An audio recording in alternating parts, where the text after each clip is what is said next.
supporting genocide. Simon Harris, you get out. You're supporting genocide. Free, free. Palestine. Free, free. Palestine. Free, free. Palestine. Free, free. Palestine. From the river to the sea. Palestine will be free. From the sea to the river. Palestine will live forever. From the river to the sea. Palestine will be free. From the sea to the river. Palestine will live forever. IOF, USA. How many kids did you kill today? IOF, USA. How many kids did you kill today? IOF, USA. How many kids did you kill today? IOF, USA. How many kids did you kill today? Gaza, Gaza, don't you cry. We will never let you die. Gaza, Gaza, don't you cry. We will never let you die. Gaza, Gaza, don't you cry. We will never let you die. Gaza, Gaza, don't you cry. We will never let you die. How many children have to die? Before you call it genocide. How many children have to die? Before you call it genocide. How many children have to die? Before you call it genocide. How many children have to die? Before you call it genocide. How many children have to die? Before you call it genocide.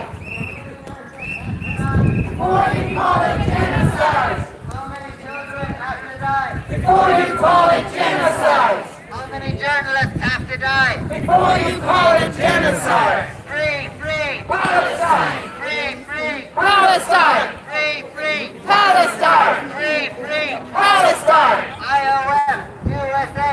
How many kids did you kill today? IOF, USA. How many kids did you kill today? IOF, USA. How many kids did you kill today? IOF, USA. How many kids did you kill today? Free, free. Palestine. Free, free. Palestine. Free, free. Palestine. Free, free. Palestine. IOF, USA. How many kids did you kill today? IOF, USA. How many kids did you kill today? IOF, USA.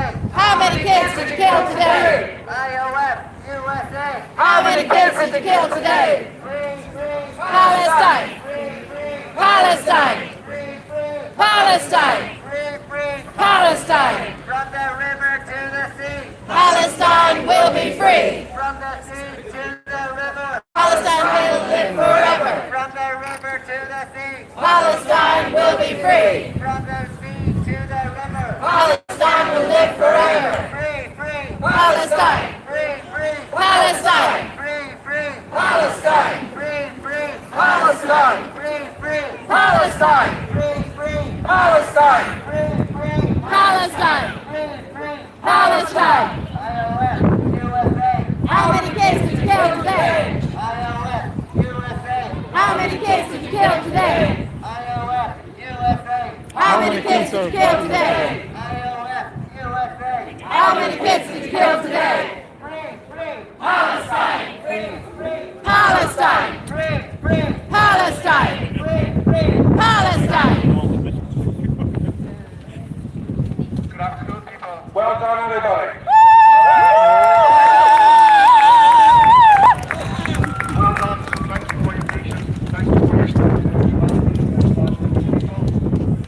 We're just give us maybe 2 minutes just to set up the speakers here, and then we'll have some speakers. We've got on behalf of Aileen Smith, we've got Anne McLean. Unfortunately, Aileen Smith couldn't make it. She's got we've got Caroline White from the ATU Palestine Society. We've got Bernadette Hopkins representing Praxis Trade Union of Artists, and we've that's it. Yeah, oh, and we've got Tom McBride, who is a retired doctor who is speaking on behalf of the health workers for Palestine. Thank you.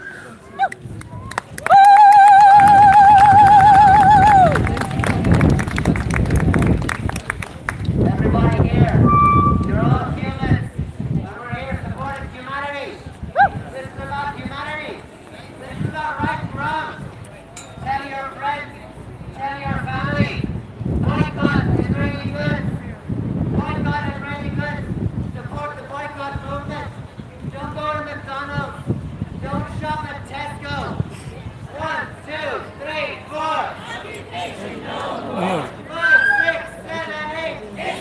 a terrorist state. 1, 2, 3, 4. Occupation no more. 5, 6, 7, 8. Israel is a terrorist state. 1, 2, 3, 4. Occupation no more. 5, 6, 7, 8. Israel is a terrorist state. 1, 2, 3, 4. Occupation no more. 5, 6, 7, 8. Israel is a terrorist state. Free Palestine. Free Palestine. Free Palestine. Free Palestine. IOF, USA. How many kids did you kill today? IOF, USA. How many kids did you kill today? IOF, USA. How many kids did you kill today? IOF, USA. How many kids did you kill today? From the river to the sea. Palestine will be free. From the sea to the river. Palestine will live forever. From the river to the sea. Palestine will be free. From the sea to the river. Palestine will live forever. Free Palestine. Free Palestine. Free Palestine. Free Palestine. How many children have to die? Before you call it genocide. How many children have to die? Before you call it genocide. How many mothers have to die? Before you call it genocide. How many fathers have to die? Before you call it genocide. How many nurses have to die? Before you call it genocide. How many doctors have to die? Before you call it genocide. How many journalists have to die? Before you call it genocide. We all march, you can hide. Simon Harris, you can hide. You're supporting genocide. We all march, you can hide. You're supporting genocide. We all march, you can hide. You're supporting genocide. Simon Harris, you can hide. You're supporting genocide. Simon Harris, you can hide. You're supporting genocide. We all march, you can hide. You're supporting genocide. Simon Harris, you can hide. You're supporting genocide. Free Palestine. Free Palestine.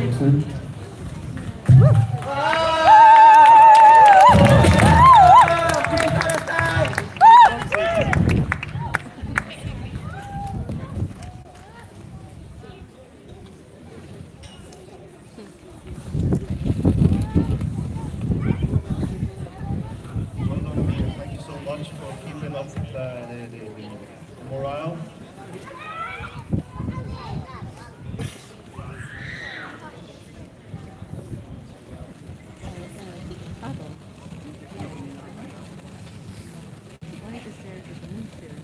So,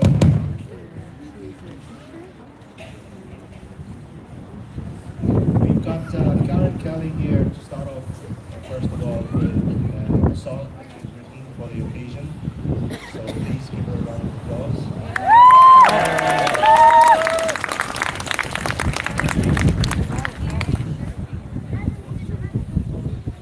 Wake up, we just lost some family.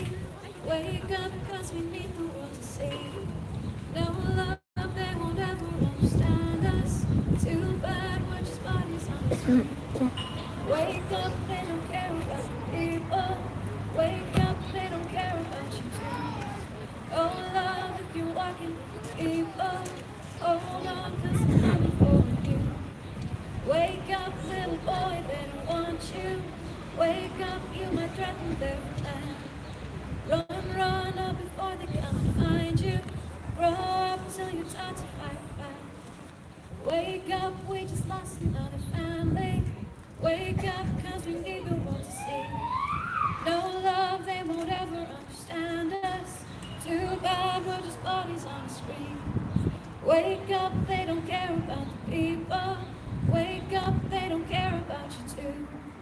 Oh love, if you're walking with the people, hold on, cause they're coming for you. Wake up, little boy, they don't want you.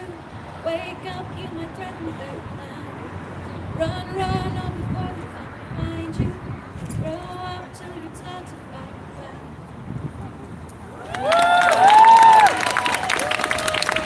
Thank you so much.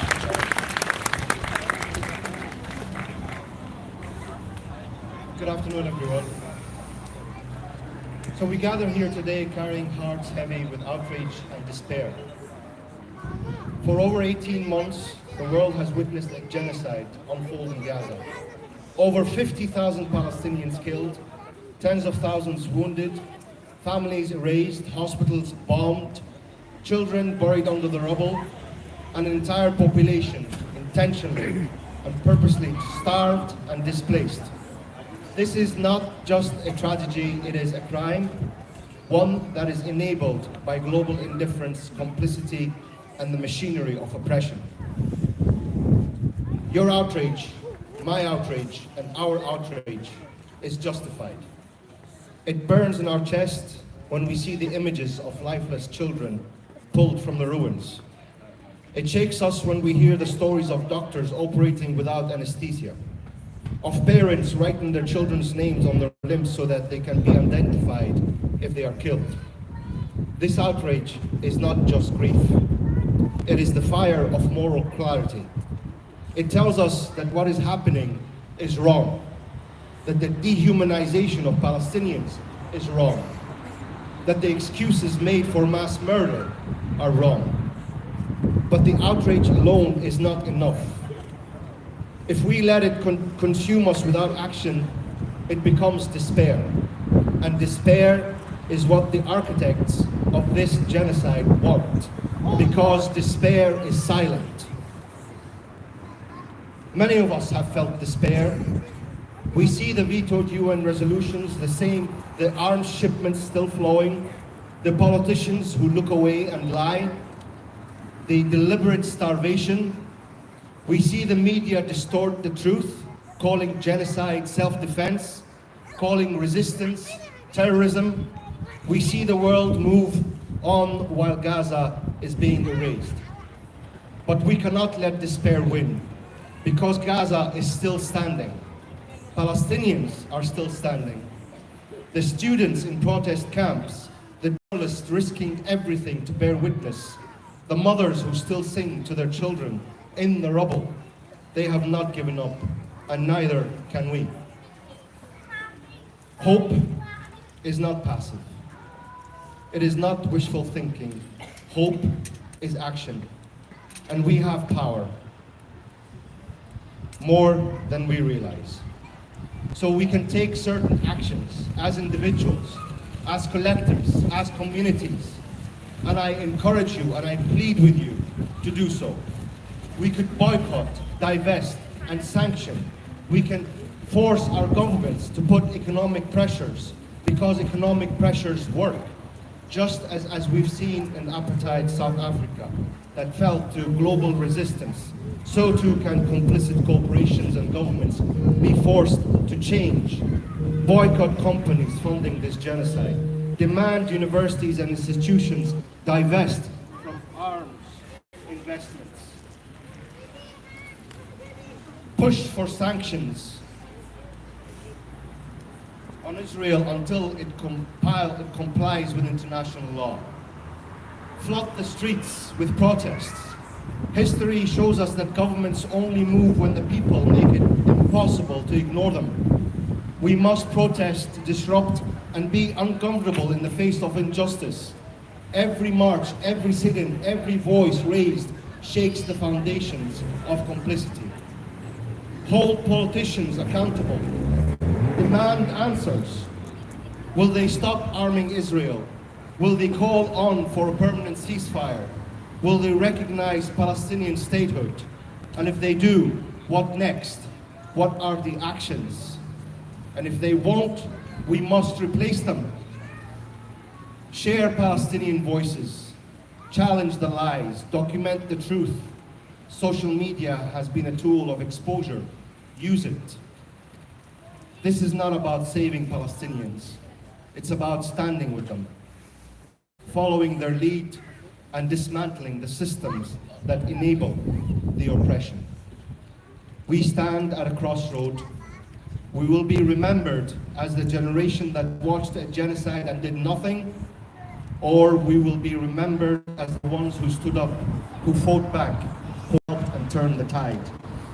Gaza is our moral compass. Its people have shown us unmanageable resilience. And now we must match their resilience with our own.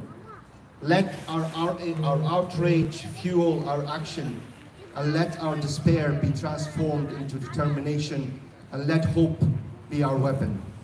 From the river to the sea, Palestine will be free, not just a dream, but as a demand we will make real.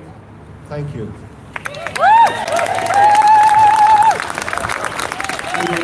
I will now ask Anne McLean to come up and say the words and the speech that was supposed to be said by Senator Eileen Flynn, who unfortunately cannot be with us. So please, Anne, thank you.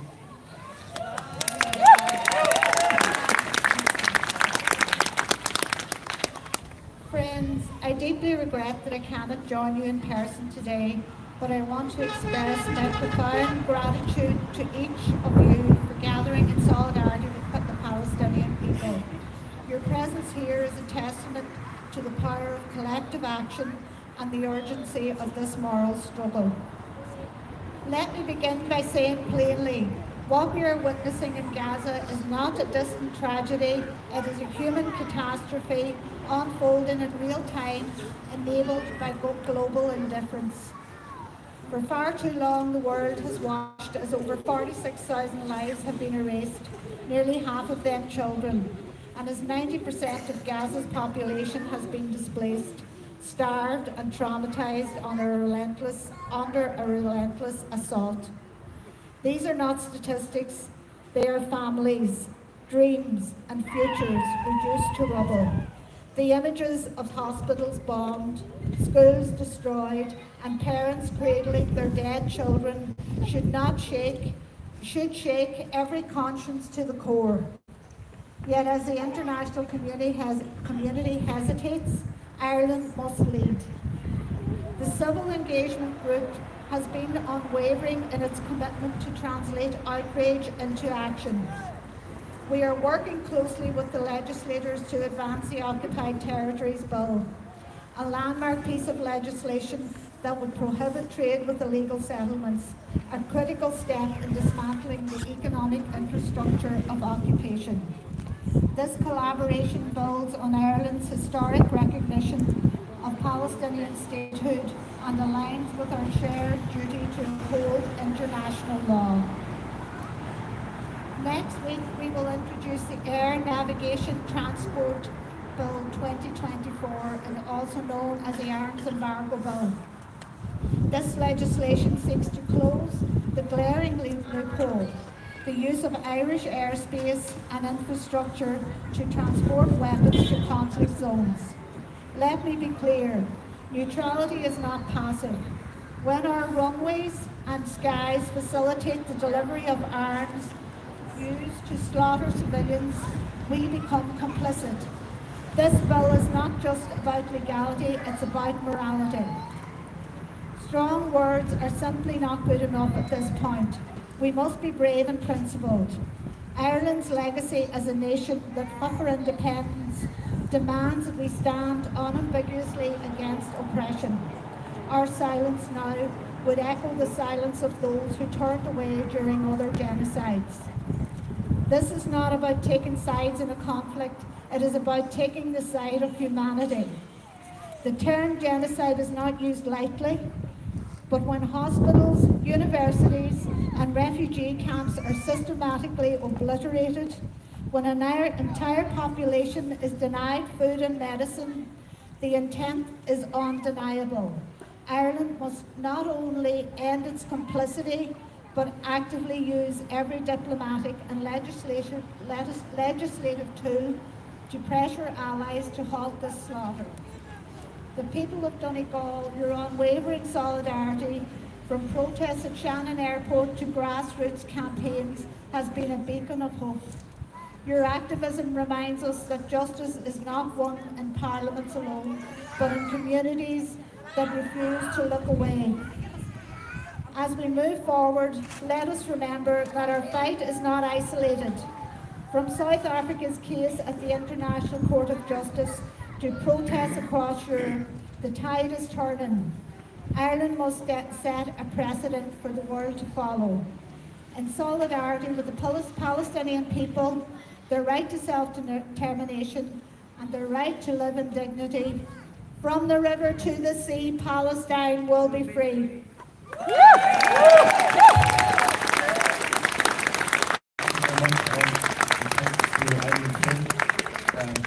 would like to thank the theatre, first of all. I'd like to thank Patricia McBride and all the staff, Niall and Sam and everybody who was involved to set up this, especially the sound system here.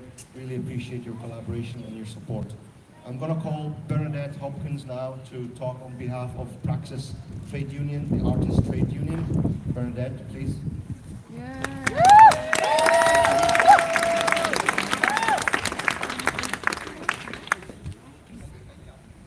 Israel uses culture and the arts as a form of propaganda to whitewash or artwash its genocide in Gaza and its regime of settler colonialism, apartheid, and military occupation over the Palestine people. Israel's genocide has also included a deliberate criminal obliteration of archaeological sites and cultural heritage across Gaza and the occupied territories.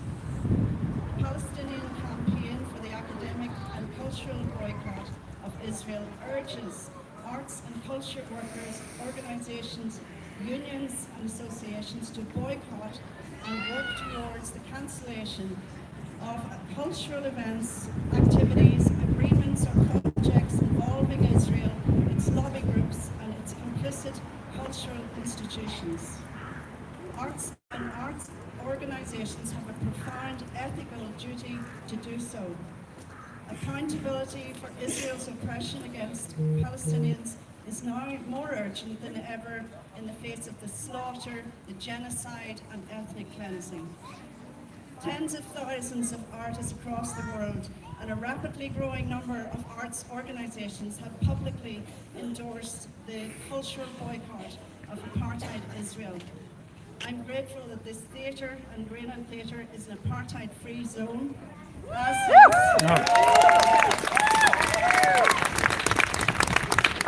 is the Regional Cultural Centre behind us, and the Arts Festival. And we artists thank them in backing the call by Apartheid-Free Arts, our Praxis Union of Ireland, our Artists Union, and the Irish Palestine Solidarity Campaign for apartheid-free zones.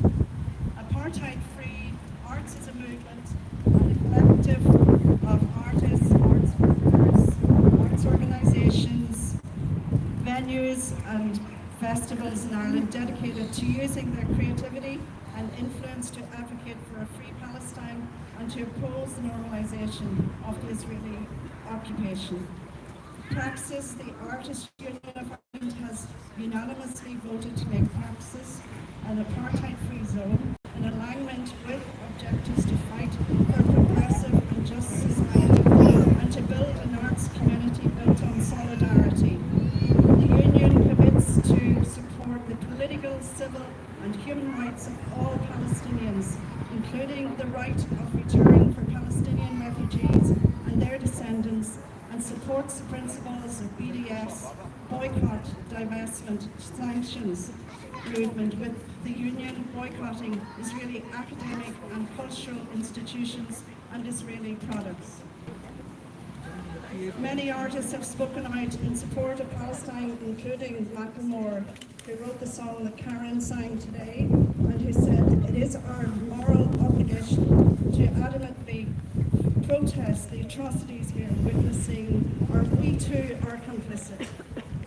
He said, "I want to live in a world where standing up against genocide isn't brave, it's human."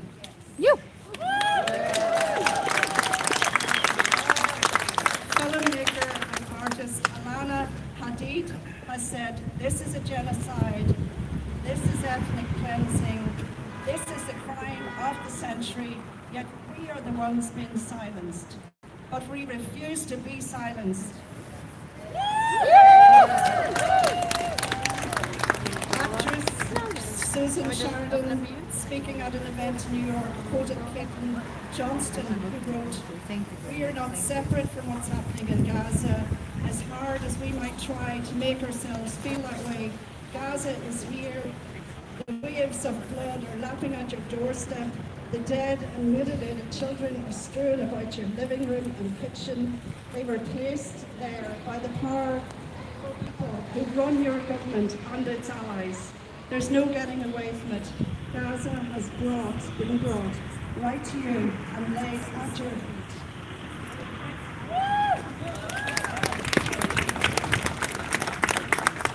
We have the capacity to make a difference with our music, writing, theatre, visual arts, and all creative practices that can speak volumes very succinctly. Hadwa Tawon, as Palestinian feminist poet, famously used her poetry as an act of political resistance from the 1940s until she died. The Guardian claimed that a former Israeli defense minister once likened any one of her poems to facing 20 enemy fighters. So I leave you in her strength and with her oath to freedom, peace and justice for Palestine and for all the mothers of Palestine. My sister, our land has a throbbing heart. It doesn't cease to beat and it endures the unendurable. It keeps the secrets of hills and wounds. This land striking with spikes and clams is also the land that gives birth to a freedom fighter. This land, my sister, is a woman. Free Palestine! Free Palestine!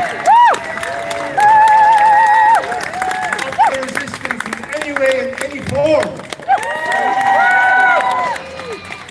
I'd like to call on Councillor Declan Meehan now to say a few words on behalf of himself and the Council.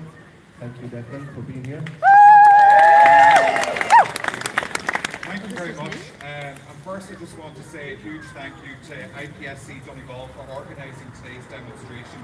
It allows us to stand with the people of Palestine in solidarity, as people are doing all across the world and have been doing for so long and for too long. So thank you so much to IPSC. I'm here with some of my colleagues from County Council. I can see a few others here. And it's great to see that.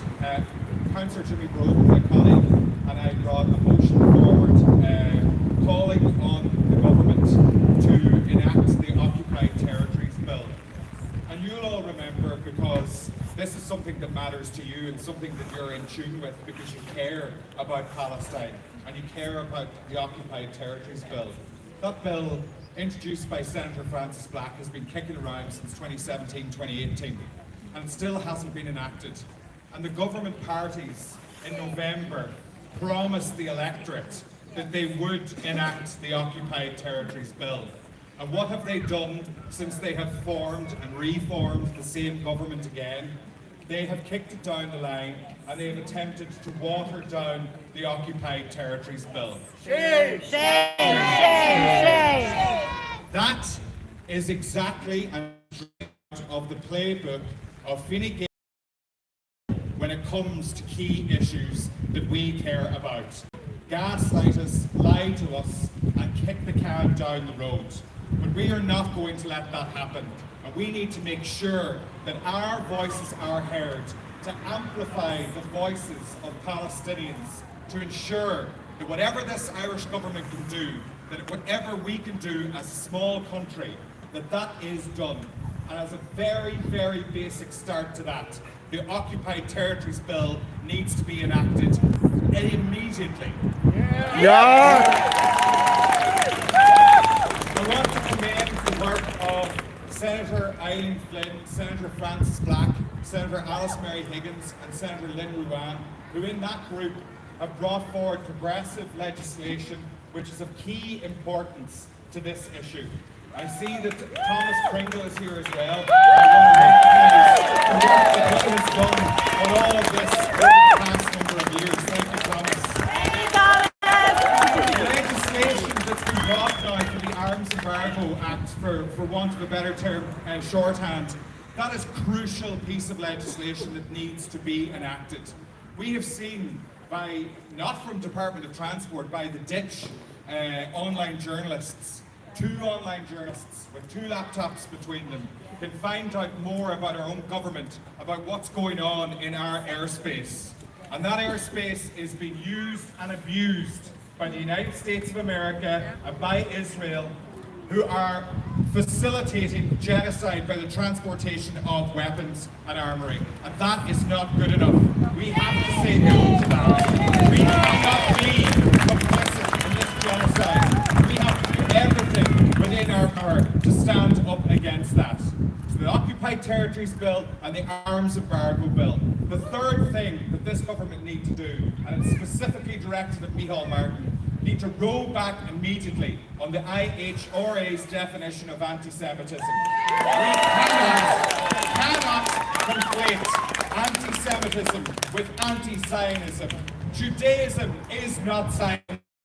And anti-Semitism, like all forms of discrimination, needs to be tackled and cannot be tolerated. But it cannot be weaponized to silence legitimate discussion and criticism of the state of Israel. What is Micheál Martin playing at? The reason the IHRA are pursuing their definition of anti-Semitism, which allows or includes criticism of Israel as anti-Semitic, the reason that they're pushing that, particularly in Ireland, is because the tech companies have their European headquarters here. And so if that definition gets over the line and is accepted here in Ireland, it will apply across all social media platforms in the European Union. And we cannot have that. We cannot have anti-Semitism being weaponized against us. And let me tell you something. Where the IHRA definition of anti-Semitism has been enacted across the world, mostly in Europe, who do you think that's been used against? Has it been used against the far-right anti-Semites? No. It has been used against left-wing, pro-humanitarian, anti-Israeli organizations and demonstrations. And we will not be silenced.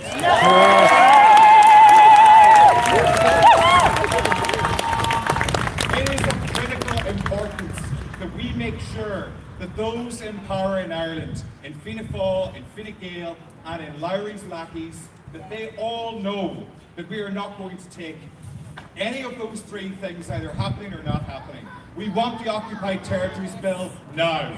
We want the Arms Embargo Bill now. And we want the IHRA definition of anti-Semitism scrapped now. Everyone should go and contact Micheál Martin directly. Because he seems to not have a great understanding of what exactly is at play here. And maybe we need to break it down from in bullet points. It's time he was made aware of what exactly is going on. It's not good enough for this Irish government to constantly be avoiding what needs to be done out of a fear of two tyrants leading two terrorist states. It's time for Ireland to stand on its own 2 feet and to say no to oppression, no to genocide, and to stand up tall and proud along with the people of Palestine. Thank you.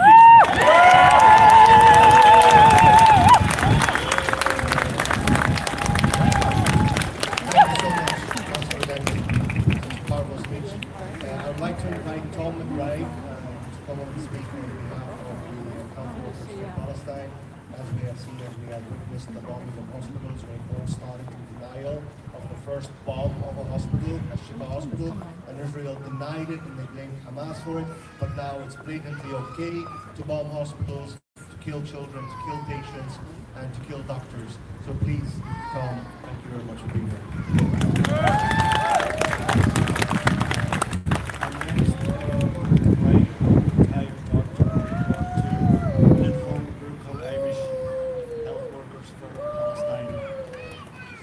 Several hundreds of us, and we've been horrified by the lack of the international response to the mass slaughter of tens of thousands of innocent Palestinians. We're also deeply disappointed and saddened by the silence of the professional bodies and by the refusal of the Irish government to hold Israel to account for its crimes. The healthcare system in Gaza teaches on the edge of total collapse. Report after report document the crimes being committed by Israel. In October, a UN report, and I'm quoting, Israel has perpetrated a concerted effort to destroy Gaza's healthcare system, committing war crimes, the crime against humanity of extermination, with relentless and deliberate attacks on personnel and facilities. Only last week, another UN report documented that Israel has increasingly employed sexual, reproductive, and other gender-based violence against Palestinians and carried out genocidal acts through the systematic destruction of sexual and reproductive healthcare facilities. One such facility was the Al-Basma fertility clinic that served 3,000 women. It was obliterated by Israel with the loss of 4,000 embryos. Of the 35 hospitals in Gaza, 13 have been totally destroyed, and the remaining are barely partially functioning.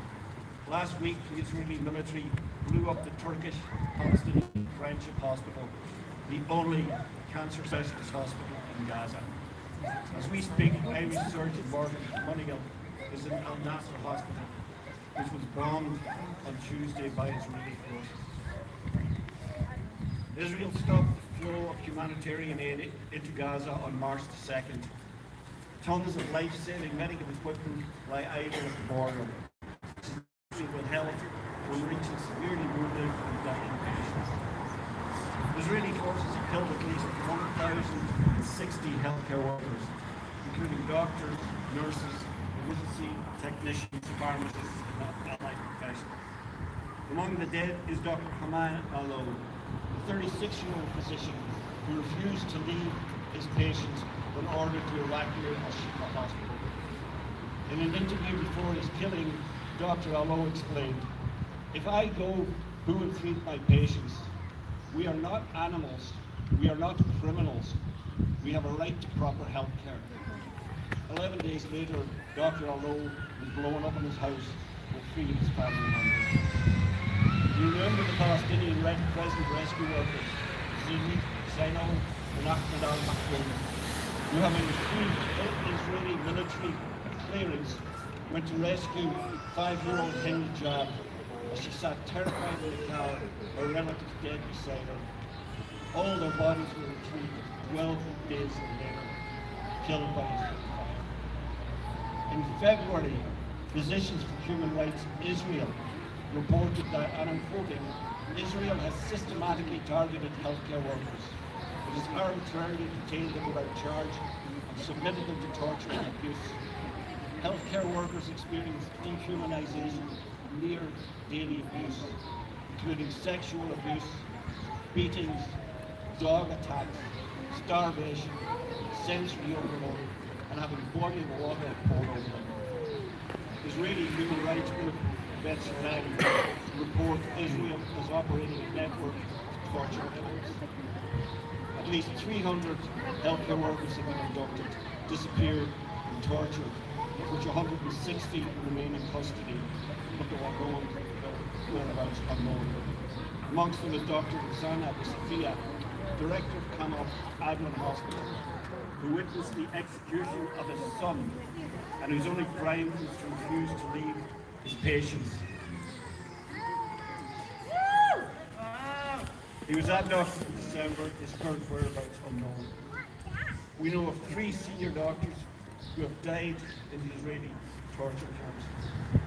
These senior doctors were respected and revered for their devotion to patients and the people of Gaza. Their death speaks to the intention of Israel to kill community leaders and to destroy the fabric of Palestinian society. The deaths are also met with absolute silence from the international community of doctors and medical professionals, a source of great shame. Irish healthcare workers are motivated by humanitarian concerns for 2.3 million Palestinians, full 50% of which are children. We call for the UN to enforce a permanent ceasefire to establish and protect the humanitarian corridor that allows aid to flow unimpeded, and for the 16,000 patients requiring evacuation to be permitted to leave. We call for the protection of healthcare workers and for their patients in accordance with international law, and for individuals and states who flagrantly break the law to be held accountable. We future years, everyone will have been against this mass slaughter of tens of thousands of innocent civilians, majority women and children. But through social media and the work of brave journalists, including 200 who have been killed by Israel, future generations will have a record of the first live-stream genocide in history, and they will know the truth. Please keep talking about Palestine. Beleaguered Palestinians have been abandoned by the world. Join marches, protests, write letters to the government, to TVs, the papers. Join the boycott, divestment and sanctions movement. Please let us do what we can. Thank you.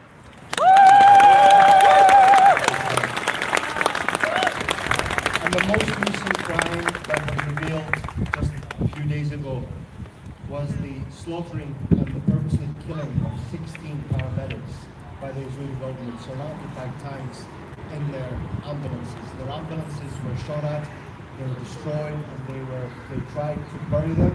Till today, they don't know where the whereabouts of the 16 paramedics from the Red Crescent Society in Palestine. Now I'd like to ask Caroline White from the ATU's Palestinian Solidarity Movement to say a few words, please.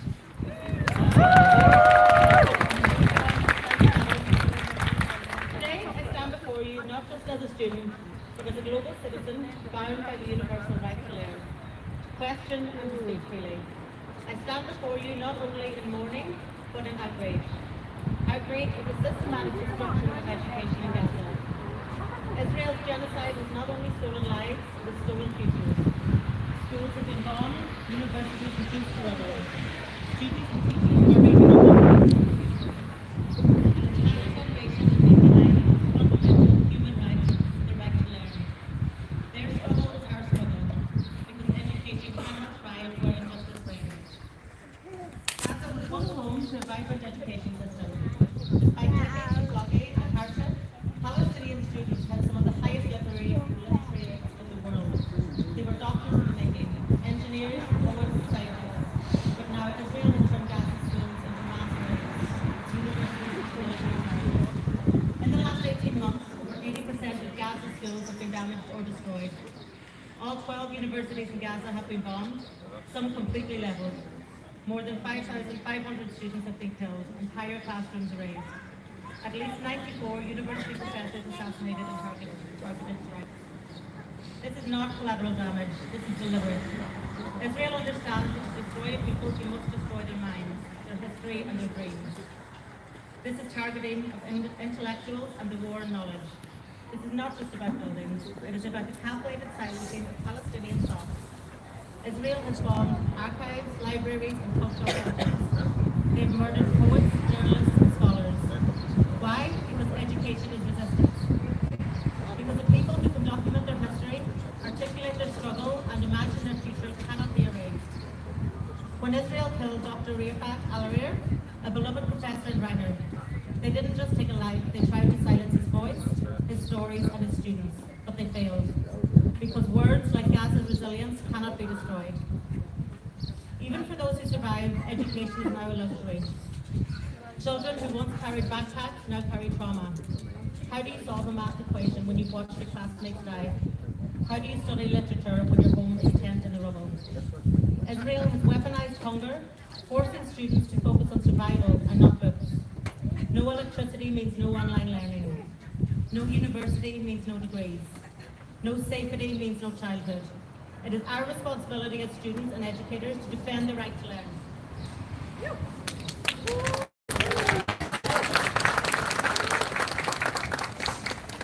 We cannot be silent. If we believe in justice, if we believe in liberation, we must act. We need to demand academic boycotts.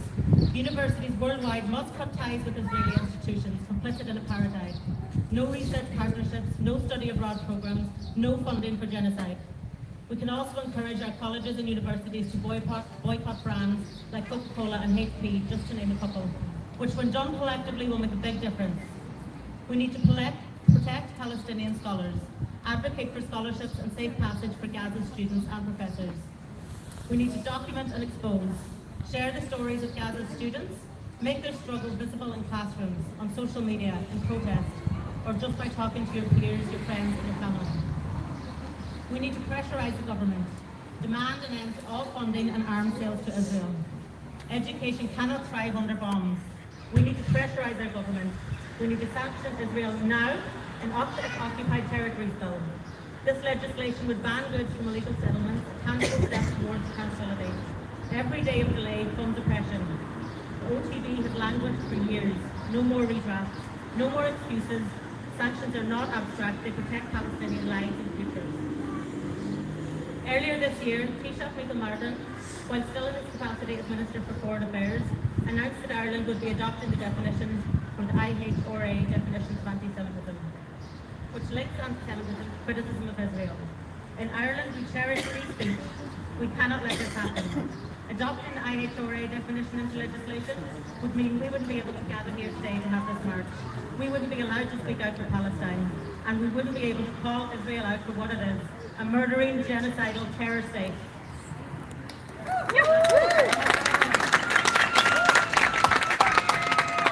Mahmoud Khalil, a graduate from Columbia University and a prominent figure in the protests at the university in spring 2024, has drawn global attention after the Trump administration arrested and are moving to deport him. His wife is 8 months pregnant. The case has raised questions about free speech in college campuses and the legal processes that would allow for the deportation of the US permanent resident. Trump says this is the first of many to come. Do we want this for Ireland? No. When Columbia students pitched tents to protest complicity in genocide, they mirrored Ireland's history of resistance. When a peer is arrested for solidarity, it signals a system terrified of truth. But we refuse to be intimidated. Education teaches us to question power, to name genocide when we see it. Francesca Albanese, the UN Special Rapporteur for Palestine and the occupied territories, warns that Gaza faces grave violations of international law.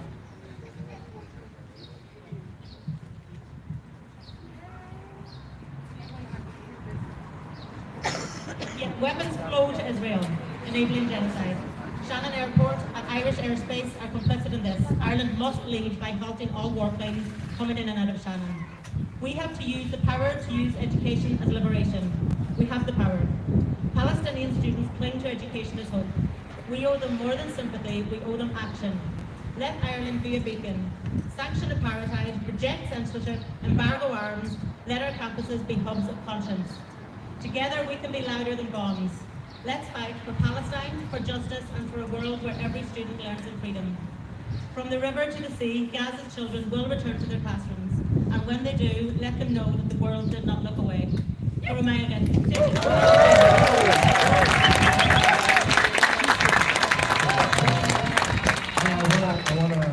want to share my respect and my gratitude to all the teachers, all the youth workers that are bringing the conversation of Palestine into the classrooms.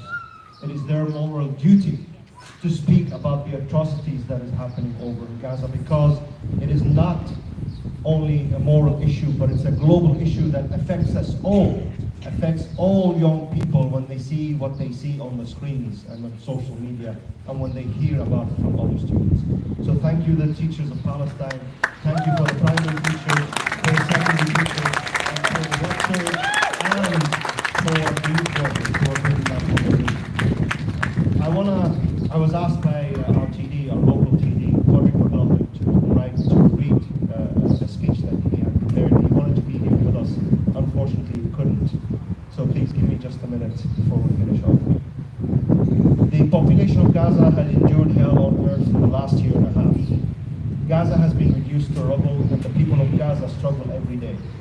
On the 17th of March, we unfortunately saw an appalling breach of the ceasefire by the Israeli government, leaving hundreds dead. The Israeli government are once again breaking the ceasefire in the most appalling way, with airstrikes that targeted refugee camps and other civilian locations, leading to the death of hundreds of people, including many children. This is yet another profound breach of Israel, not only of the ceasefire, but of humanitarian norms. Gaza has been reduced to rubble and is being denied access to aid and electricity. The Israeli government must reinstate the ceasefire, and the international community, including Ireland, must ensure that all pressure is exerted. Israel simply cannot be allowed to flout international and humanitarian rules and laws. The failure to hold Israel has emboldened Benjamin Netanyahu and allowed his regime to act with impunity. To achieve and build a lasting peace, there must be sanctions for Israel's war crimes at European level, here and internationally. The Irish government must play its part by passing the Occupied Territories Bill without any further delay and adopting other sanctions against Israel. Sinn Féin, along with other parties on the motion, will continue to exert maximum pressure on the government to ensure that they do so. We must see the end to apartheid and the genocidal slaughter of innocent children, women and men. Sasim Dula Fark, Lash on Palestine. Excuse me for mispronouncing, but I can say this right. Sersha Don Palestine. Thank you so much. There is a vigil on Mother's Day tomorrow at 12:30, organised by Michonne IPSC at the roundabout in Balcrana at 12:30. So please be there to support the movement, be there to remember all the women and children of Gaza, be there in solidarity. Before we go, I would like to ask Tracy to come and sing a song for us, please. And also, I would like to remind people with their placards, please to leave the placards that they were handed at the beginning of the march to any person with the vest, please. Thank you so much. Thank you so much. Tracy?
Thank you.